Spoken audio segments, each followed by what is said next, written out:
ನಮಸ್ತೆ ರೈತ ಬಂದವರೇ, ಇದು ಟೊಮೊಟೊ ಬೆಳೆ. ಇದು ಮೂರನೇ ಬೆಡ್ಡಿನ ಬೆಳೆ, ಮೂರನೇ ಬೆಡ್. ಇದು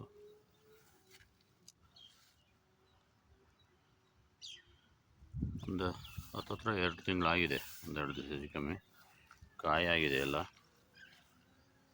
ಗಿಡ ನೋಡಿ ಹೇಗಿದೆ. ಇದು ಗೋಲ್ಡನ್ ಸಾಯಿಲ್ ಪ್ರಾಡಕ್ಟಿಂದ ಬೀಜೋಪಚಾರದಿಂದ ಹಿಡಿದು ಟ್ರಂಚಿಂಗು, ವೆಜ್ ಪವರು, ಸ್ಪ್ರೇಗೆ ಅದೇ ಗೋಲ್ಡನ್ ಸಾಯಿಲ್ ಪ್ರಾಡಕ್ಟನ್ನೇ ಸ್ಪ್ರೇ ಮಾಡಿರೋದು.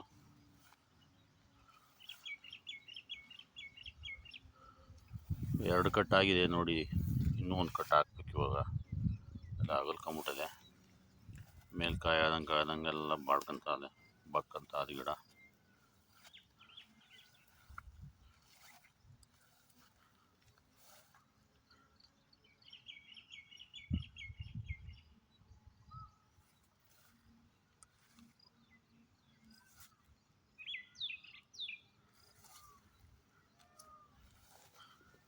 ತಂತಿ ಹೈಟ್ ಆಯಿತು ಅಂದರೆ ಎಲ್ಲ ನೋಡ್ರಿ, ತಂತಿ ಲೆವೆಲ್ಗೆ ಬಂದೋಯ್ತು ಗಿಡ.